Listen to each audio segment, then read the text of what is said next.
होत जाऊन नंतर पाथरी सारख्या एका ठिकाणी आपल्या समन्वयकांनी उपोषण लावलं। कोल्हापूरला जगदाळे सरांनी उपोषण लावलं। त्याचबरोबर वेगवेगळ्या जिल्ह्यामध्ये वेगवेगळ्या सर्व समन्वयक हे अतिशय तन्मयतेने आणि अतिशय प्रामाणिकपणे लढत होते, हे आपल्या सर्वांना माहीत आहे। त्याच्यानंतर 16 ऑगस्ट पासून आपण ठरवलं की मुंबई या ठिकाणी आझाद मैदानावर, कारण हे जे आपण आंदोलन लावलेले होते वेगवेगळ्या ठिकाणी, आपल्या छत्रपती संभाजीनगरमध्ये जवळपास आपण सलग साखळी आंदोलन केलं होतं। दररोज या ठिकाणी येत असत आणि आपण या ठिकाणी निवेदन देत असत। सर्व जमून घोषणा देणं, निवेदन करणं, निदर्शने करणं ह्या गोष्टी करत होतो। आणि त्याची परिणिती नंतर आम्ही सर्व समन्वयकांनी ठरवलं की मुंबई आझाद मैदान येथे आपण या आंदोलनाचा समारोप करायचा। आणि 16 ऑगस्ट पासून हे आंदोलन तिथं सुरू झालं। त्याची परिणिती 56व्या दिवशी आपल्याला दिसली आणि आपला शासन निर्णय कालच्या 14 तारखेला आपला शासन निर्णय आला। याच्यासाठी सर्वांचे, तुमच्या सर्वांचे आणि लढणाऱ्या सर्वांचे आम्ही मुख्य समन्वयक म्हणून आपले सर्वांचे अभिनंदन करतो, आपल्या सर्वांचे स्वागत करतो। बांधवांनो, खरं तर हा लढा एवढ्यावर संपलेला नाही, कारण शासन निर्णय जो आलेला आहे, शासन निर्णय वाटत होता आपल्याला की या शासन निर्णयामध्ये 23-24ची संच मान्यता टाकल्या जाईल, परंतु शिक्षण मंत्री महोदयांनी 23-24च्या संच मान्यतेच्या ऐवजी या संच मान्यतेमध्ये 24-25ची संच मान्यता दिली। त्यांनी एवढ्यासाठी दिली की त्यांना वाटलं असावं कदाचित की 24-25ची संच मान्यता झाली म्हणून, कारण 30 सप्टेंबर ही तारीख संच मान्यतेच्या विद्यार्थ्यांसाठी ग्राह्य धरल्या जाते। 15 मार्च 2024चा जो शासन निर्णय आहे, या शासन निर्णयानुसार 30 सप्टेंबर 2000 म्हणजे 30 सप्टेंबरला एकदा विद्यार्थी फॉरवर्ड झाले की तिथून केवळ आणि केवळ 15 दिवसाच्या आत ही संच मान्यता वितरित करणे नितांत गरजेचं आहे। असं असताना आजपर्यंत आपल्याला 24-25ची संच मान्यता भेटली नाही आणि ती जर भेटली नाही तर आपलं अनुदान आपल्याला भेटणार नाही। ही गोष्ट सगळ्यांनी डोक्यामध्ये फिट लक्षात ठेवा।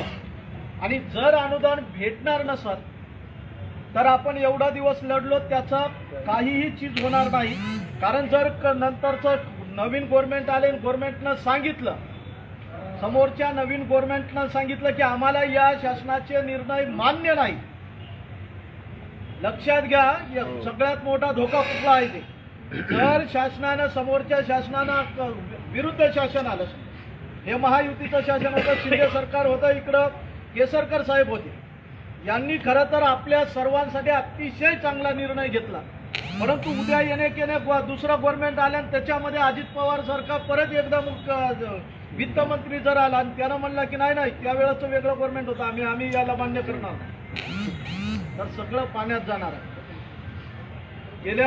गेला जो टप्पा होता तेही तसाच जाणार होता। कधी जर 30 मार्च पर्यंत आपण बिल काढलं नसतं तर आता आपल्याकडे डेट आहे साधारण 24 नोव्हेंबर पर्यंत, किती 24 नोव्हेंबर। 24 नोव्हेंबरच्या नंतर जर गव्हर्नमेंट नवीन फाउंड झालं तर समजा आपल्याला परत लढावं लागेल। याच्यासाठी काही करा, तुम्हाला आता ज्या ज्या वेळेला इथं बोलवल्या जाईल किंवा संचालक स्तरावर बोलवल्या जाईल, कारण येत्या सोमवारी आपण कुठल्याही परिस्थितीमध्ये संचालकाकडे जाऊन या संच मान्यतेच्या संदर्भामध्ये या 2 दिवसामध्ये तर आम्ही त्याला स्वस्त बसू देणार नाही, परंतु येत्या सोमवारी संचालक स्तरावर जायचं आहे। संचालकाकडून 2 पत्र काढायचे, एक संच मान्यतेचं आणि दुसरं वेतन वितरणाच्या आदेश, वेतनाचा जो आदेश आहे या आदेशाचं एक पत्र काढायचं आहे। आणि हे नितांत गरजेचं आहे, कारण एवढा लढा जे आपण दिलेला आहे, एवढं जर मिळवलेलं असेल तर हे सहज जर तुम्हाला वाटत असेल जाऊ द्यायचं तर तुम्ही घरी बसू शकता, आणि जर तुम्हाला वाटत असेल की नाही हे मिळवायचं आहे तर मात्र काही झालं तरी संचालक आणि ज्युनियर कॉलेजसाठी उपसंचालक, आता बीबी चव्हाण साहेब आपल्याकडे उपसंचालक साहेब आले. अतिशय विना अनुदानितच्या संदर्भामध्ये सगळ्यात संवेदनशील असलेला हे व्यक्तिमत्व आहे विना अनुदानित बांधवांच्या संदर्भामध्ये. आणि आपल्या बांधवांच्या संदर्भामध्ये तर अतिशय आणि अतिशय तळमळीनं काम करणारे आपल्याला उपसंचालक लाभलेले आहे. त्याच्यामुळं ज्युनियर कॉलेजचा तर प्रश्न आपला इथं तातडीनं निकाली निघणारच आहे. परंतु साहेबाची मदत घेऊन आपण संचालक साहेब, कारण साहेबाचं वेटेज वरती खूप चांगल्या प्रकारचं आहे हे आपल्या सर्वांना माहीत आहे. साहेबाची मदत घेऊन तातडीनं येत्या 10 ते 15 दिवसामध्ये आपल्या दोन्ही गोष्टी आपल्या हातात भेटल्या पाहिजे. आणि पुढचं जे बिल आहे नोव्हेंबरचं जे बिल आहे हे आपला वाढीव टप्प्यानंच गेलं पाहिजे याच्यासाठी सगळ्यांनी. कारण वाढीव टप्पा कुठल्याही परिस्थितीमध्ये हा आपण नवीन गव्हर्नमेंटच्या कालावधीमध्ये जाऊ देणार नाही. काही झालं तरी जाऊ देणार नाही. त्याच्यासाठी हे पहा बांधवांनो, आपल्या सर्वांची नितांत, कारण लढणारे जे लोक असतात ना हेच आहे. कारण कुठेही जा तुम्हाला हेच चेहरे भेटतील येणारे चेहरे. जे घर बसे असतात ना ते आयत्या पिठावर रेघोट्या मारणारे आहे. त्याला आयत्या पिठावर रेघोट्या मारू द्या. संस्था चालक ज्या वेळेला जाच द्यायला सुरुवात करतात ना ते त्यावेळेला आमच्याकडेच येणार आहे. आणि आमच्याकडे आला की मग आम्ही सोडणार नाहीत नंतर काय. परंतु तुमचं मी पहिलेच सांगितलं की तुमचं अभिनंदन करतोय म्हणा. राहिला विषय एक जणांना या ठिकाणी विषय केला होता की निधीच्या बाबतीमध्ये आपली निधीच नाही तर पेमेंट निघल कुठं. बांधवांनो, आपल्या शासन निर्णयामध्ये शेवटचा जो म्हणजे शेवटची जे सेक्शन टाकलेलं आहे 5व्या नंबरचं लास्टचं, या सेक्शन मध्ये स्पष्टपणानं सांगितलेलं आहे की जे हेड दिले फक्त 3261 असेल, 3361 असेल, 511 असेल, 500 किती 2 आहे हे हेड असतील. या हेड मधूनच यांच्या या वाढीव टप्प्याचं वेतन ध्येय आहे असं स्पष्टपणानं सांगितलंय. म्हणजे वेतन वेगळा निधी इथं देण्याची गरज नाही.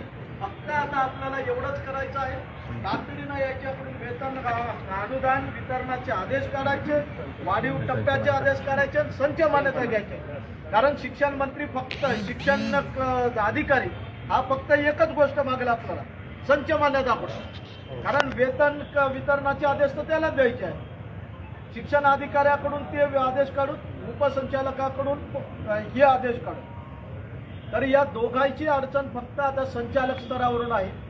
त्याच्यामुळं संचालक स्तरावरून पत्र काढण्यासाठी सर्वांनी येत्या सोमवारी, लक्षात आलं, येत्या सोमवारी आपल्या सगळ्यांना तिथं जायचं आहे. तुमच्यापैकी बहुतांश लोकांनी तिथं यावं ही माझी प्रामाणिकपणे इच्छा. काय 2च दिवसात पत्र काढून बांधा. काय संचालकाला कुठल्याही परिस्थितीमध्ये, आता नवीन आयुक्त आहे तिथं नवीन आयुक्त आलेले आहे. नवीन आयुक्ताला त्या शासन निर्णयानुसार नुसतं शासन निर्णय ठेवला जायच्या समोर तर ते स्वतःहून सांगतील मी आजच्या आज पत्र काढाल म्हणून. आणि संचालक त्याचं पत्र निघलं की संध्याकाळपर्यंत संचालकाचं पत्र. कारण गेल्या वेळेला जशी आपण अतिशय युद्ध पातळीवर काम केलं होतं, गेल्या वेळेला आपल्याला अनिल साबळे साहेब हे आपले कर्तव्यदक्ष उपसंचालक यांनी खूप मोठ्या प्रमाणावर मदत केली. त्यावेळेसचे आपले कर्तव्यदक्ष शिक्षण अधिकारी M.K. देशमुख साहेब यांनी आपल्याला प्रचंड मदत केली. आणि 40चा टप्पा मिळवत असताना, 40-20चा टप्पा मिळवत असताना बीबी चव्हाण साहेबांनी जेवढी आपल्याला मदत केलेली आहे, मला वाटतं ह्या मदत आपण कधीही विसरता कामा नये. आणि या बाबतीमध्ये सुद्धा ही आता आज खरं तर योगायोग आहे. आज त्याची जॉईनिंग होते, इथं नवीन उपसंचालक म्हणून बीबी चव्हाण साहेबांची आज जॉईनिंग होते. आणि आजच आपला योगायोग असा की मोठ्या प्रमाणावर त्यांच्याकडे परत एकदा हा टप्पा मागण्यासाठी आपला लॉट आलेला काय. त्यामुळं आपण त्याचा या ठिकाणी फेसबुक लाईव्हच्या माध्यमातूनही सत्कार करतोय, पण प्रत्यक्ष त्यांचा आपल्याला भव्य दिव्य असा सत्कार करून साहेबाचं या बाबतीमध्ये आपल्याला सर्वांना सहकार्य घ्यायचं आहे. आणि दिवाळीच्या सुट्ट्या पण येणार आता. सुट्ट्या पण लागणार आहे, त्याच्यामुळे आपल्याला दिवाळीच्या अजूनच सुट्ट्या हे योगायोग पहा, तुम्हाला जर वाटत असेल खरंच ही दिवाळी गोड व्हावी, हा गोड व्हावी असं वाटत असेल तर हे जे आज 17 तारीख आहे, समोरच्या 30 तारखेपर्यंत आपलं बिल गेलंच पाहिजे, याच्यासाठी आपण सगळ्यांनी प्रयत्न करायचे. काही झालं तरी वाढीव टप्प्याचा आपण बिल 30 सप्टेंबर या 30 नोव्हेंबर